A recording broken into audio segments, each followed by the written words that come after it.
maestro Elton Mendoza, director de la Unidad de Información en IQVIA México, donde lidera la Unidad de Negocios de Información y Soluciones de Mercado para la industria farmacéutica, con experiencia internacional en Brasil, Estados Unidos, Alemania, Singapur y México.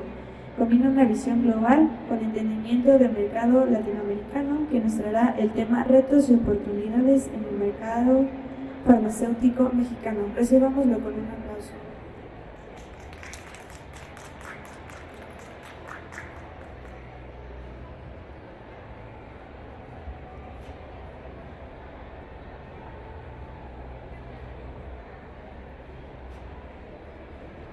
Buenas tardes a todos.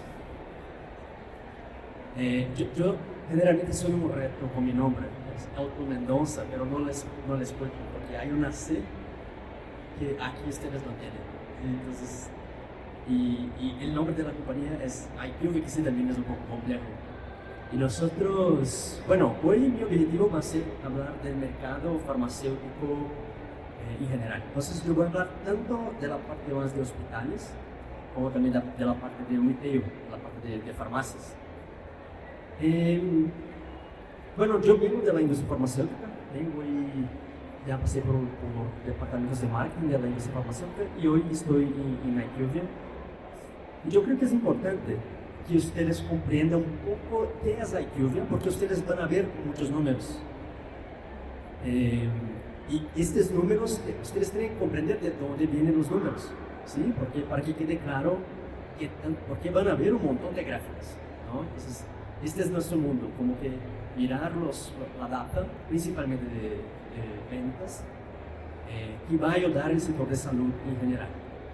Entonces, mira, IQVIA está en más de 100 países y nosotros tenemos la data que ustedes van a ver hoy, es una data que es lo que llamamos de farmacia, ¿no? Entonces, logramos la información desde los wholesalers, que son aquí los mayoristas, y tenemos también contrato con las farmacias, las cadenas de farmacia.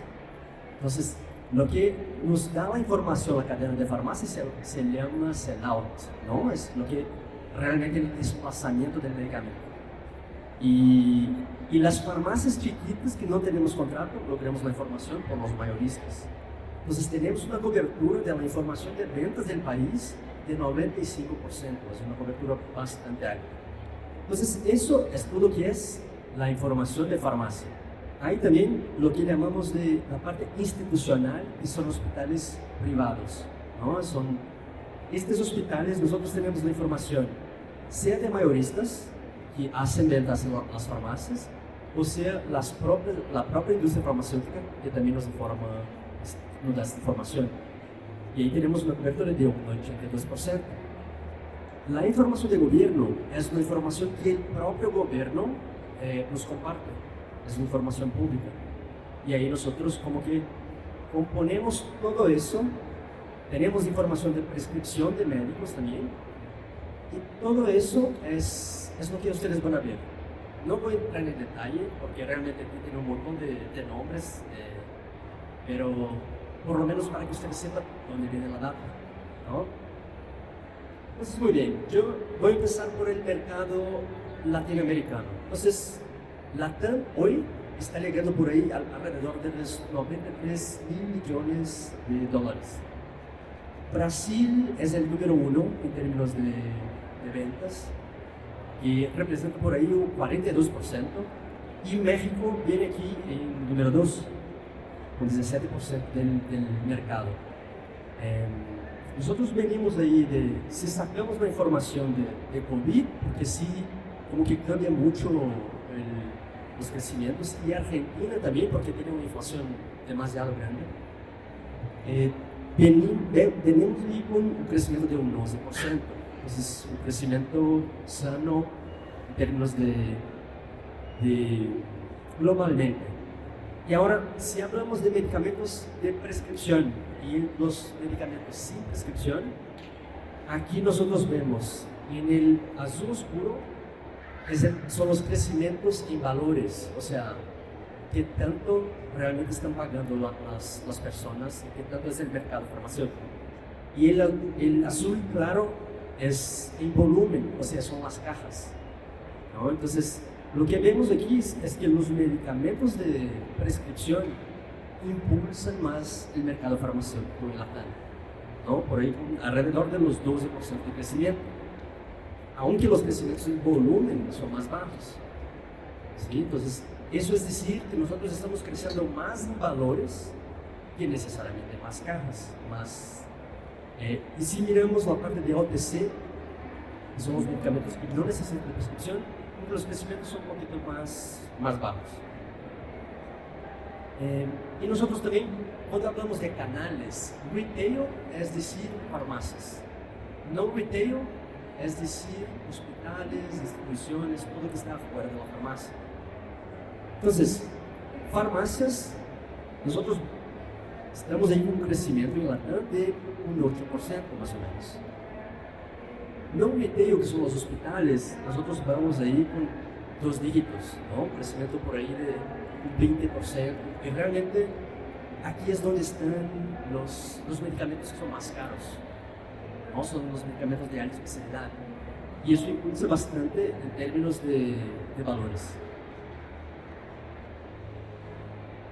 Ok, entonces si hablamos ahora en términos de cuál es la proyección, qué va a pasar con el mercado farmacéutico hasta ahí 2029. Entonces, nuestra proyección es que el mercado farmacéutico latinoamericano va a crecer por ahí un crecimiento compuesto de un 7,8%. Y la parte del no retail, que son los hospitales, va a impulsar más el crecimiento, ¿no? Aquí si miramos por países, México sigue siendo el número 2, con un crecimiento de un 6,8%. Entonces, México sigue siendo ahí un país importante cuando estamos hablando de mercados para se desarrollar. La industria farmacéutica sí considera a México como uno de los países que son importantes para tener ahí presencia y una estrategia, ¿vale? Entonces, eso es una visión general latinoamericana. México un país en segundo lugar, con crecimiento principalmente en la parte de hospitales. Ahora vamos a entrar un poco más de detalle en México. ¿Cómo vamos en los crecimientos de México?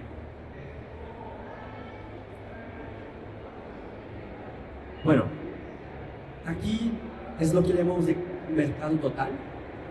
Entonces, lo que ven ustedes aquí, este azul oscuro, son hospitales privados. Este azul clarito es hospital público, es realmente la compra de IMSS, de ISSSTE, y el verde es el retail, son las farmacias. Entonces, lo que podemos ver es que realmente farmacias tienen mucho más en términos de valor, porque sí, son mucho más venta, ¿no? Estamos hablando de casi 40,000 farmacias en México. Y también lo que vemos es que los crecimientos aquí en valores ya no son así tan grandes. Entonces sí, el retail como que tiene ahí sus retos. En términos de gobierno, el crecimiento compuesto, que es crecimiento compuesto de 21 a 25, sí fue bastante grande. Pero si miramos el corto plazo, sí hubo esos retos. Entonces que como que creció un poco menos. Y los hospitales privados, aunque sea un market share que no es tan grande, sí logran crecer de una forma importante. Y cuando miramos volúmenes, miren que ahí gobierno es muy importante en términos de volumen, ¿no? Es porque realmente compra un volumen muy grande, compra mucho y compra con precio mejor, ¿no? Entonces, como aquí en valores representa un 32%, y aquí en unidades como que un 57%. Pues eso es el panorama general. Ahora vamos a entrar un poco más de detalle en hospitales, ¿vale? Perdón, antes de entrar en hospitales, vamos mirando todos los canales, cuáles son las clases terapéuticas que más se venden en México. Y aquí otra vez, en valores. Oncología, fíjate que la forma de leer esta gráfica es que aquí tenemos el crecimiento año por año. Y aquí tenemos el crecimiento compuesto. O sea, oncología crece al medio plazo y el corto plazo. ¿Sí? Entonces, y el tamaño de la burbuja es el volumen, es la cantidad de valor. Entonces, oncología crece a corto plazo, crece a largo plazo y es muy grande, ¿no? Entonces, y aquí estamos hablando de valor. Si miramos esta misma gráfica en volumen, ahí ustedes ya van a ver que aquí es chiquito. Porque sí, si vas a comprar un fármaco de oncología, muchas veces son los biológicos. El doctor Francisco estaba aquí platicando sobre biotecnología y muchos de los MAPs, muchos de los biológicos están aquí, ¿no? Las innovaciones están muy enfocadas aquí y el gobierno como que compra mucho este producto oncológico. Entonces ahí realmente como que hay un crecimiento bastante grande y las expectativas para seguir creciendo. Oncología va a seguir creciendo porque tienen más pacientes y porque tienen mejores tecnologías y más caras, ¿no? Fíjate que aquí hay obesidad y la burbuja no es tan grande como oncología, pero sí crece bastante, ¿no? Y ahí con todo eso que vimos de GLP-1, ahora también con otros fármacos, además de Ozempic, hay otros fármacos que fueron lanzados también, como que crece de forma importante. Diabetes, fíjate que es bastante grande la burbuja, o sea, es un valor bastante alto en términos de ventas. Como que en el corto plazo no creció tanto, principalmente por gobierno. Ya vamos a ver el mercado privado si crece. Y aquí en el medio nosotros vemos los principales como el sistema nervioso central, como aquí tenemos también la parte de gastrointestinal. Y aquí tenemos, mira, antibióticos, como que sufrió bastante, como que no está creciendo en el corto, en el medio plazo, como que la temporada invernal impacta mucho en qué tanto se va a vender los antibióticos, y eso impactó de forma importante, ¿no? Porque la burbuja es grande, y lo mismo pasa con el respiratorio, por ejemplo. Entonces, hay una dinámica muy diferente, o sea, cuando hablamos del mercado en general, podemos hablar de números, pero cada clase terapéutica va a tener su propia forma de crecimiento, su propia dinámica. Y ahora hablamos un poco del mercado institucional, hospitales, la parte de tanto se invierte en salud en México. Y tenemos dos gráficas aquí. Esta gráfica es el percentual que tenemos de inversión en salud total en México, como percentual de Producto Interno Bruto. Entonces aquí está la salud privada y pública. Entonces fíjate que, bueno, desafortunadamente México está aquí por abajo. Y eso mirando Latam. Entonces estamos ahí con más o menos un 5% de la inversión, de 5% de inversión en salud comparado con el PIB. Y ahora si miramos solamente la inversión pública, este número es más bajo. O sea, que tanto el gobierno está haciendo inversiones en salud comparado con el Producto Interno Bruto, y México está aquí por abajo, otra vez. Entonces, ¿qué nos dice eso? Bueno, aquí nosotros tenemos un crecimiento de inversión del gobierno, eso es un hecho, ¿no? Entonces, a lo largo del tiempo, vemos que hay un crecimiento de inversión del gobierno. Vemos aquí, por ejemplo, que es bienestar haciendo parte de la inversión en 2024, pero así como vimos antes, todavía es muy bajo, ¿no? Entonces, México está abajo comparado con Latinoamérica, y si comparamos con otros países que son desarrollados, sí queda aún más abajo. La recomendación de OCDE es por lo menos un 6%, y México va por ahí con sus 2-3%.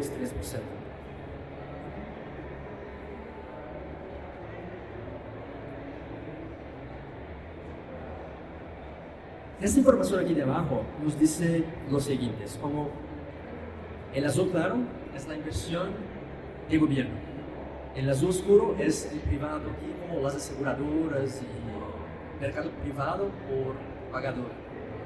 Y el verde es lo que llamamos de out of pocket, es el gasto de bolsillo. Entonces, en México tenemos un gasto de bolsillo que es bastante importante. Estamos hablando aquí de un 43% de gasto de bolsillo, lo que nos dice que el mexicano, además de impuestos, además de como que paga la salud por su propio bolsillo, si va a la farmacia o lo que sea. Entonces tenemos ahí un reto en términos de, tenemos un gobierno que es pro, como que tiene estas ganas de tener salud universal, está haciendo sus esfuerzos para eso, la inversión todavía es baja y los gastos del bolsillo están importantes en México, principalmente comparado con los otros países. Y la inversión del mercado privado todavía también es baja comparada con otros países, ¿no? Aquí la penetración que tenemos de mercado privado es que alrededor de los 10% de los mexicanos tiene acceso al mercado privado por aseguradoras y eso. Entonces, la dinámica es así, el mercado privado es importante, el gobierno hace sus esfuerzos para crecer, pero todavía tenemos ahí un reto de acceso. Bien, entonces si miramos ahora solamente gobierno, ¿cómo es la inversión en medicamentos de gobierno? Entonces por ahí un 58% es del IMSS. Y hay una tendencia aquí de cada vez este percentual ser más grande y enfocar cada vez más los esfuerzos en IMSS. Tenemos aquí un 27% de descentralizados, que son las otras, Sedena y todo lo demás, ¿no? Y el INSTE, que es salud de las personas que trabajan en el gobierno, por ahí un 13%. Fíjate que nosotros aquí tuvimos un crecimiento de 14% en el MAC de 2024 y ahora vamos con un crecimiento de un 2%. Entonces hay una desaceleración. Y esto se refleja también en unidades. Entonces aquí está en valores y aquí está en unidades. Entonces, hablando de mercado hospitalario ahora, probablemente hospitales en general, 80% del mercado de México es hospital público en términos de compra de medicamentos. Por ahí un 20% es hospital privado. Claro que hay una diferencia muy grande en términos de volumen y de cantidad de pacientes. Ahora mira qué interesante, aquí nosotros tenemos un market share de unidades en el hospital privado de un 3, un 4%, siendo que valores es un 20%. O sea, es decir que las unidades del mercado privado, claro que cuestan mucho más caro. Es un juego de volumen, ¿no? Entonces si una compañía hace un contrato con un gobierno, va a ser un volumen muy grande. Pero si tú vas al mercado privado, tú vas a lograr tener como más margen. Entonces, depende de la perspectiva. Si tú, desde la perspectiva de hospital, tú puedes comprar mejor, tener información para comprar mejor. Desde la perspectiva de la industria farmacéutica, tú tienes que conocer quiénes son los compradores, para no quedar como que enfocado al 100% en gobierno. ¿Vale? Ahora, hablando solamente de privado, entonces ya hablamos de hospitales, vimos ahí que tiene un percentual de privado, ahora vamos solamente al privado. Una cosa que está impactando aquí es que nosotros tenemos un crecimiento de la cantidad de personas que tienen acceso al mercado de aseguradoras. Todavía no es grande, pero sí va creciendo. Tenemos por ahí sus 10% y hoy como 13 millones de personas. Entonces, eso naturalmente hace un crecimiento del mercado privado. Entonces, los hospitales, principalmente hospitales privados, de un crecimiento de un 12%. Y aquí están las farmacéuticas que sí están enfocando en este mercado. Entonces, lo que pasa en el sector de la industria es que la Big Pharma, que son las más grandes, ellas están cada vez más haciendo inversiones en cosas que son, sea de alta especialidad, o sea, enfermedades raras, están como que saliendo del retail o disminuyendo fuerza en el retail. Cada vez más los productos que están en farmacia van a ser de nacionales, de multinacionales, de regionales, con la presencia de muchos genéricos de marca, la presencia de genéricos. Pero la parte institucional es donde realmente hay como cada vez más innovación, es donde están haciendo las inversiones para que el pipeline de la industria farmacéutica está muy enfocada en estas enfermedades que son más raras, ¿no? Entonces, no es coincidencia que aquí nosotros vemos puro multinacional.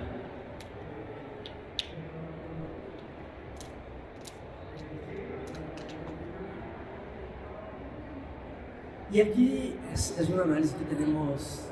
Ahí en esa tabla está el Alfarma. Alfarma es un laboratorio mexicano.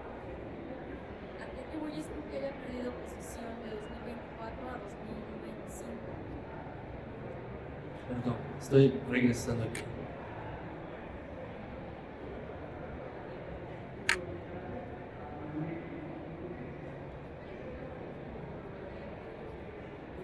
¿Una más?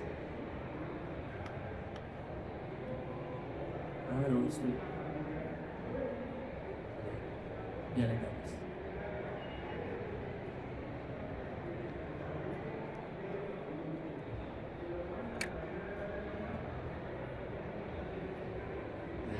Esto trabajo. Perdón, otra vez. Alfarma es un laboratorio farmacéutico mexicano, pertenece al grupo Alfarma.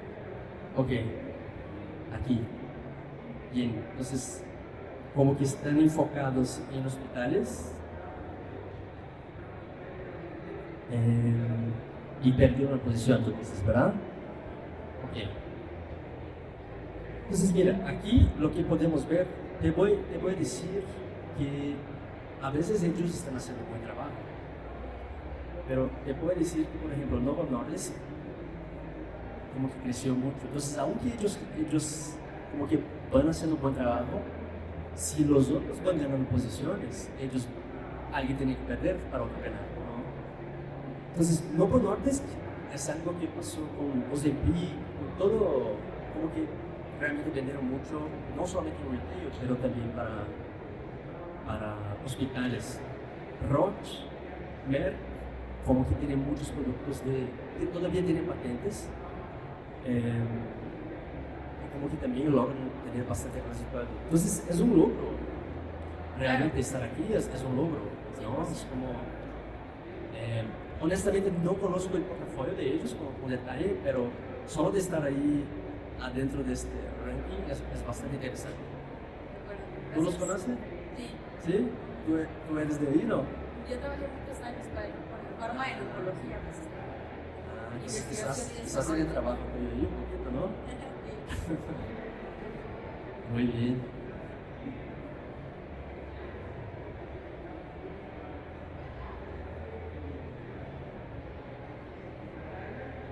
Entonces, mira, este es un análisis de precio.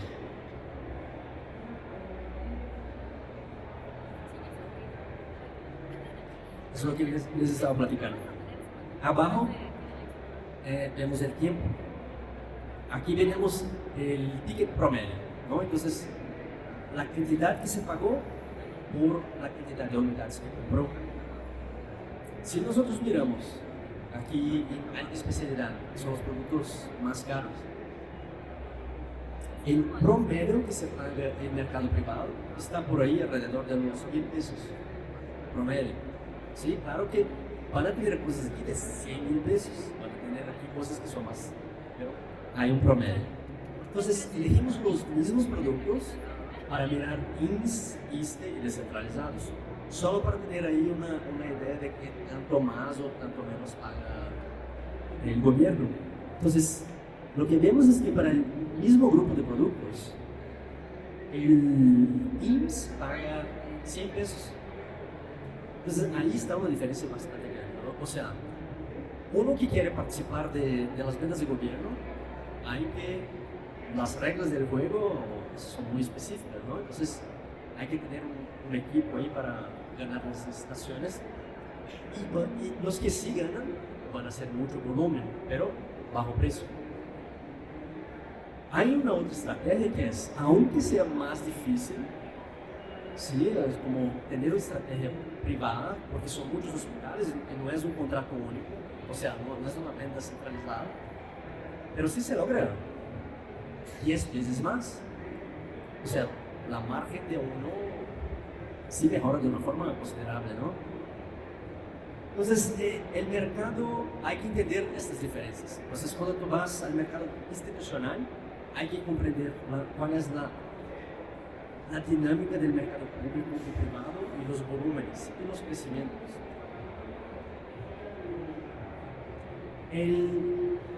Bueno, doctor Francisco estaba aquí hablando de biosimilares, hablando de biotecnología, y de hecho lo que pasa es que los nuevos medicamentos, muchos de estos son medicamentos que tienen patente todavía, ¿no? Entonces van ahí, a medida que van perdiendo la patente, sí van atendiendo bueno, llamamos de biosimilar, pero el doctor dijo que biocomparables, ¿no? Entonces aprendí una nueva hoy. Los biocomparables, aquí en México ya son una realidad, ya llegaron.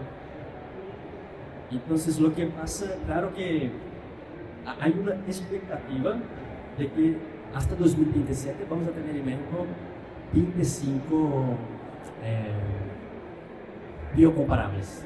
Y eso es un impacto muy importante en términos de acceso a la salud. Porque los stakeholders que pagan por eso muchas veces no son las personas, ¿no? Va a ser el gobierno, va a ser el pagador, va a ser la aseguradora. Pero si disminuye mucho el precio de este medicamento, como que todo el sistema se queda mucho mejor para dar acceso a más pacientes. Entonces hay ahí así como dijo el doctor, ya hay un par de compañías que tienen plantas para hacer producción de biocomparables y creemos que ahí hay una tendencia de un crecimiento.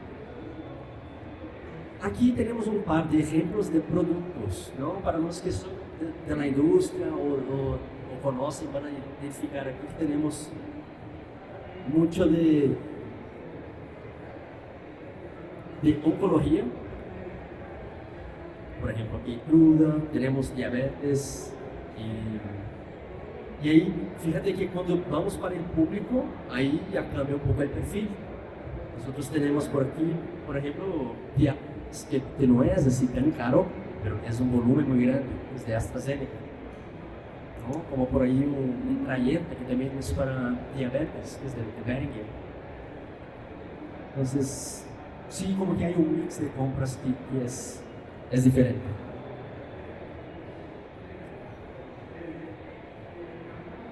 Hay una pelea aquí va ganando esta cosita. Bueno, aquí hay un tema importante también de acceso, ¿no? Que, claro, si hay una molécula, hay que tener acceso por COFEPRIS. COFEPRIS tiene que aprobar para que haya venta, sea mercado privado, sea público. Entonces hay que tener la autorización. Entonces, aquí, este es un análisis que hicimos con oncología y enfermedades raras, y de los 228 moléculas que estuvieron disponibles en el mundo, en algún país del mundo, 73 llegaron a México. Hay un 22%. Y fíjate que los otros países de la TAM también no es por ahí un percentual tan alto. Entonces hay un componente de acceso a la salud que es que tanto la industria farmacéutica logra a dejar disponible el medicamento para el país. Porque una vez que sí ya tiene acceso, ahí empieza otro tipo de acceso. Que va a ser, si este acceso es total, o sea, es un acceso que está en público y privado, es un acceso solamente limitado, solamente privado, y eso es lo que vemos aquí. Entonces, aquí en verde, nosotros vemos los que están totalmente disponibles. Entonces, es interesante que México tiene un percentual bueno de totalmente disponibles. O sea, cuando llega el medicamento, hay una probabilidad grande que esté disponible en el público y en el privado. Pero también hay una cantidad que todavía es importante, que es solo por reembolso, no solo por privada. Entonces, todo eso impacta mucho en la calidad de la salud del mexicano, ¿no? Porque si hay alguna molécula aquí que es la mejor molécula para un tratamiento, hay que estar disponible. Y hay que estar disponible a los que no tienen acceso a la parte privada, hay que estar disponible en la parte pública. Entonces, eso fue un deep dive en la parte de hospitales y en la parte institucional. Ahora vamos a entrar en farmacia. ¿Alguna pregunta en la parte de hospitales? ¿Vamos bien? Muy técnico, ¿sí? ¿Me están acompañando aquí?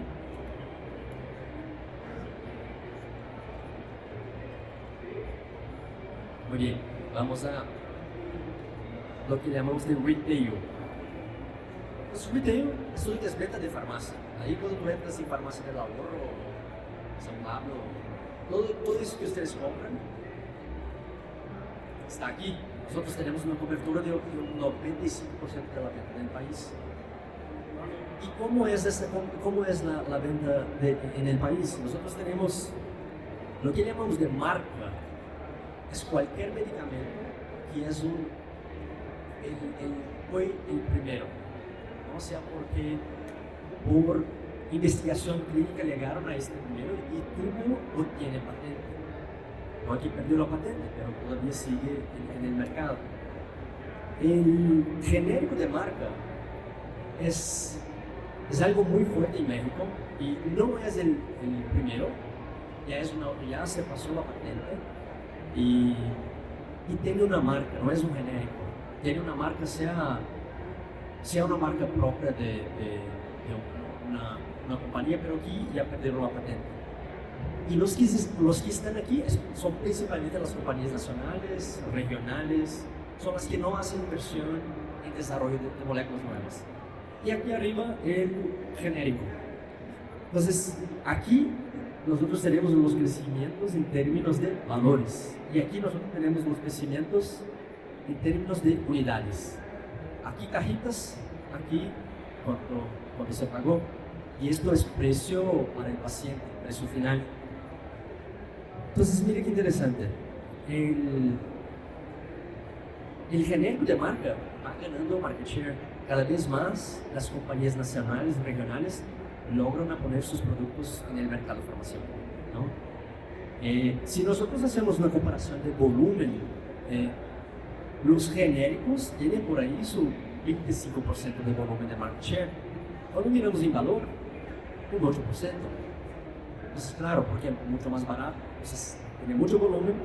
Y si miramos marca, en volumen tiene sus 28%, en valor tiene ahí más de 50% del mercado.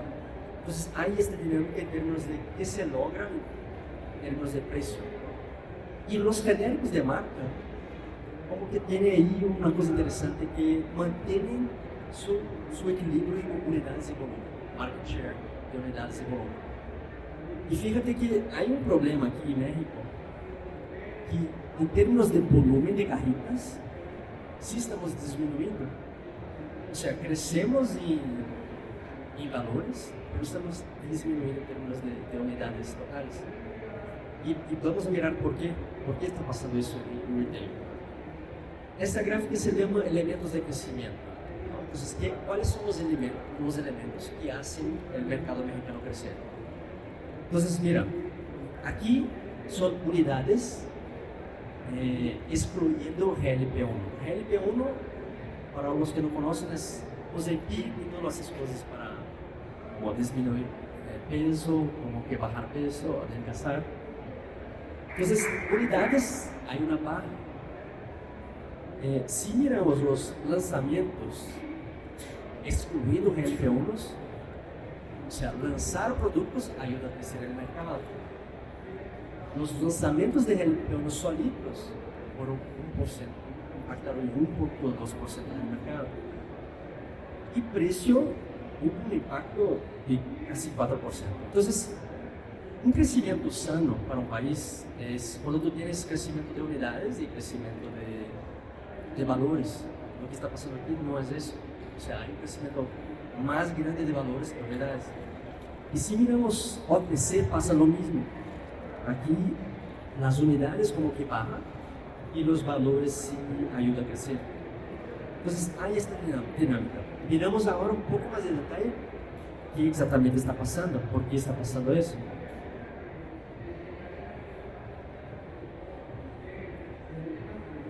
Bueno, aquí es para la curiosidad de ustedes, cuáles son las farmacéuticas más grandes de México. Generalmente, sí, toma tu foto, si quieres. Déjame salir la foto.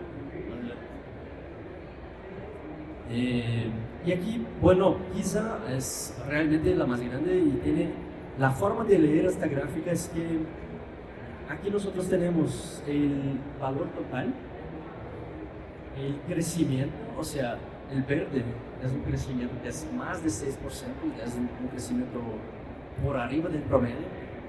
Y aquí es lo que llamamos de composición de portafolio. Entonces, ISA tiene un 57% de su portafolio que está en medicamentos con prescripción y tiene un 43% que son OTC, son medicamentos que no necesitan prescripción.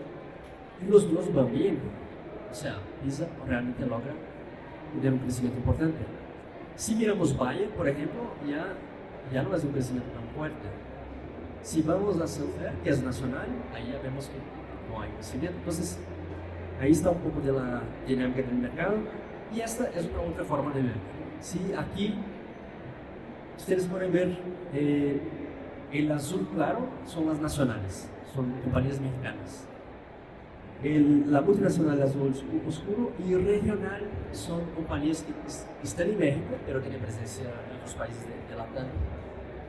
Entonces, fíjate que claro, Novo Nordisk es la dueña de Ozempic y aquí hubo un crecimiento, ya no va a ser tan grande en el futuro, ya vemos que por ejemplo Mounjaro ya desde Lille ya va a crecer más, pero hubo un crecimiento muy grande. Ahora, si miramos cómo estamos en general en retail, es que aquí las nacionales, mira PISA, estas aquí tienen origen, son regionales, pero tienen presencia fuerte en México. Y las multinacionales, fíjate, escuchamos mucho, ¿no? Como que hay una presencia muy grande en nuestra cabeza de Pfizer, de Johnson & Johnson, Sanofi. Ya no crecen tanto en retail. Aquí estamos hablando de farmacia. Ya hablamos de hospitales, claro. En hospitales ahí sí crecen mucho. Pero cada vez más no tiene portafolio en la parte de retail. Entonces por eso vemos que ya no crecen tanto. Y aquí justo podemos ver eso, o sea, las nacionales son las compañías que van creciendo cada vez más porque ellas tienen este genérico de marca. Entonces, con el genérico de marca, las nacionales logran crecer. Fíjate que la burbuja no es tan grande como las multinacionales, porque ellas son las dueñas de las marcas, con patente o sin patente, pero las marcas son las que logran cobrar más caro. Y entonces ahí queda la diferencia. Cada vez más hay oportunidades en la farmacia.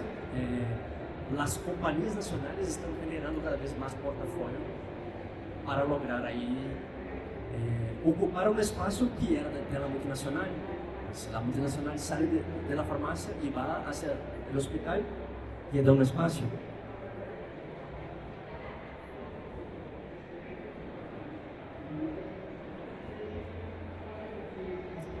Ahí vamos con la pelea. Bueno, nosotros ya vimos, acuérdense que lo que vimos antes era mercado total, ¿sí? Si ustedes se acuerdan, mercado total, oncología estaba aquí, ¿sí? Ahora estamos hablando de farmacia, estamos hablando de mercado de retail, es lo que la gente va a comprar. Entonces ya cambia de una forma importante. Si hablamos de farmacia, y aquí está tanto la parte de diabetes como la parte de obesidad. Entonces, obesidad y diabetes creció 17% año por año y por ahí lo mismo, un crecimiento compuesto de 23-25%. Entonces, aquí un crecimiento súper importante y el color es el promedio de cuánto cuestan los medicamentos. Entonces, el verde generalmente son más caros. Entonces, aquí hay un crecimiento importante en términos de obesidad y diabetes. Hay un crecimiento de oftalmología también, crecimiento que es importante, gastro, y los otros dos que son muy grandes en México es cardiovascular y sistema nervioso central. Los dos como que están estables, están aquí en el promedio, ¿no? Entonces están 5% corto plazo, 5% largo plazo. Y lo que vimos en términos de antibióticos y la parte aguda, fíjate que ahí sí sufre más, no crece. Y fíjate que la burbuja es muy grande, o sea, hay un volumen bastante importante de diabetes, de antibióticos, pero no crece. Entonces aquí es para comprender la dinámica. Este slide es bastante cargado, pero nos ayuda a comprender un poco las dinámicas de cada clase terapéutica. Entonces, mira, aquí nosotros estamos hablando de unidades, son cajitas, porque tanto crecen las cajitas. Las cajitas, ahí como el crecimiento, aquí crecimiento compuesto y aquí crecimiento de año por año, y aquí el promedio. Entonces, les voy a dar un ejemplo, diabetes. Diabetes, si miramos volumen, fíjate que la realidad es que no crece mucho. Es como 0%. O sea, no hay un crecimiento importante de unidades. Pero si miramos en valores, como 17 y 15%, son crecimientos muy grandes. Entonces, ¿qué pasa aquí?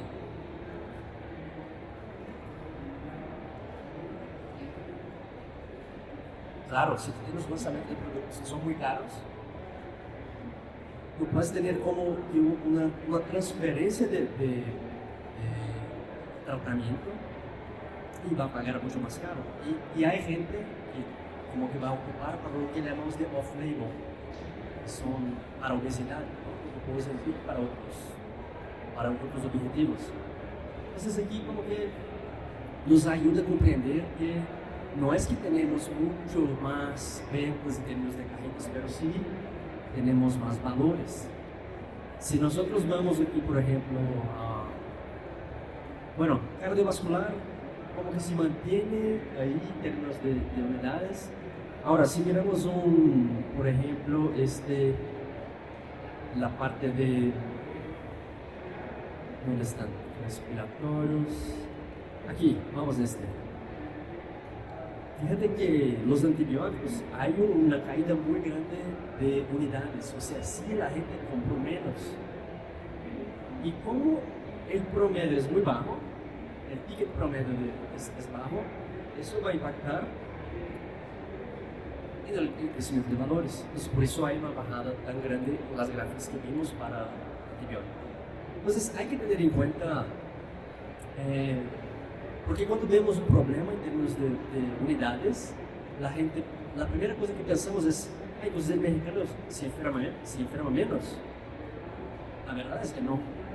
Ojalá pudiera hacer eso, pero la verdad es que lo que vemos es que hay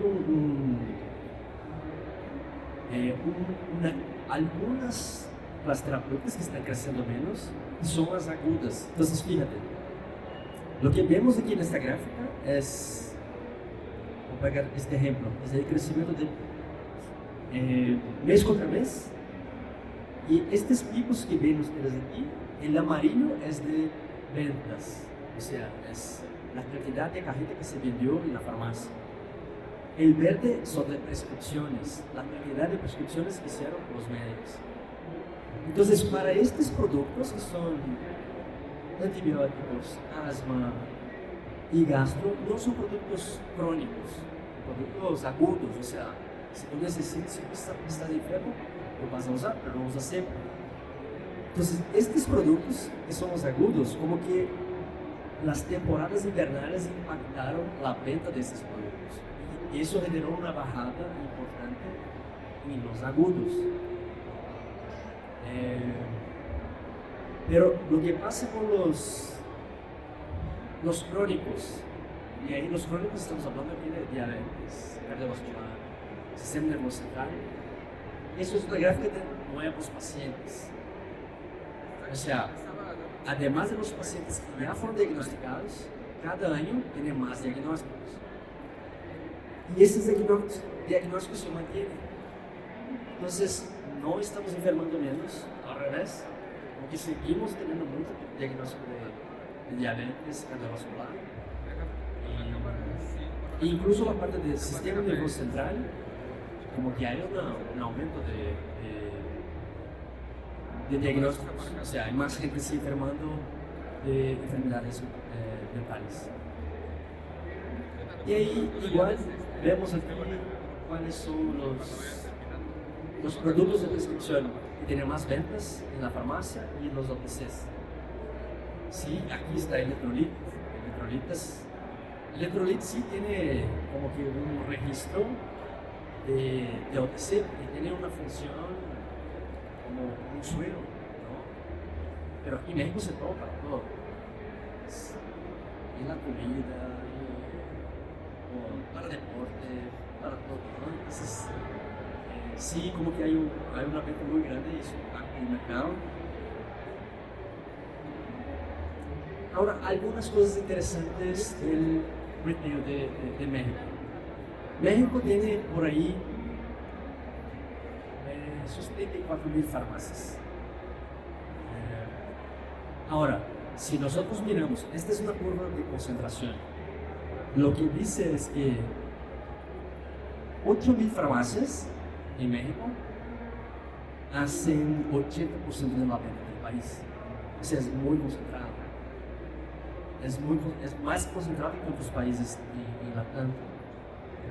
Aquí es la misma análisis para la parte de unidades, pero sí tiene es una característica de México, porque las grandes cadenas, como que por ahí 5 cadenas, representan casi 60% del negocio. 8,000 farmacias representan 80% del negocio. Esa es una característica de México. Otra característica de México es que nosotros sí tenemos un crecimiento de médicos a largo plazo, pero si nosotros miramos lo que dice la OCDE, que necesita por ahí 3.5 médicos por habitantes, México queda corto, o por ahí 2.8 médicos por habitantes. Y la situación es aún más grave cuando hablamos de especialistas. Aquí en México, nosotros tenemos por ahí sus 107 médicos especialistas a cada 100,000 habitantes y la OCDE dice que es 230, o sea, quedamos muy cortos. Entonces, esa es otra característica de México. Hay muchísimos médicos generales que están haciendo un rol de especialistas. O sea, si tú vas en zonas que no tienen ahí, zonas más lejanas, sí son los médicos generales que van a hacer diagnóstico de mental, endocrinología. Esa es una otra característica aquí de México.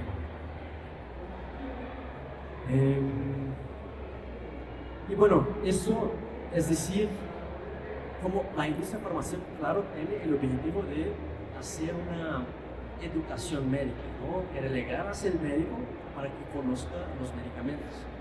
Entonces, aquí están las inversiones de cómo llegar hasta ese médico, y principalmente es por el representante, ¿no? El representante que bate la puerta del médico para hacer la inversión. Tenemos las muestras médicas y los representantes dejan para los médicos. Hay eventos. Entonces aquí. Y bueno, este es mi último slide y aquí tenemos una expectativa de crecimiento. Entonces hacia 2029 tenemos una expectativa de crecimiento para México. México sigue ahí siendo un país que hay mucha oportunidad de desarrollo, porque el gobierno hay ahí oportunidades. El gobierno hay una inversión que el percentual todavía no es lo que se recomienda en términos de OCDE. Entonces, si logramos más inversiones ahí, seguro el mercado farmacéutico crece mucho más. Lo mismo pasa con la parte privada, porque todavía vamos con 10% de las personas que tienen acceso al mercado privado.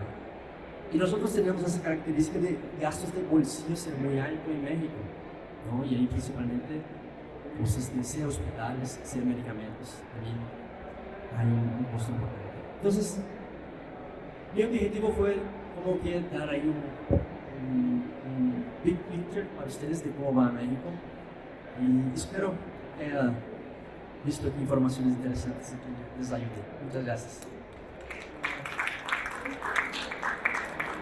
Antes de continuar con la plática de la doctora Miel Loera, queremos hacer una entrega de reconocimiento al maestro.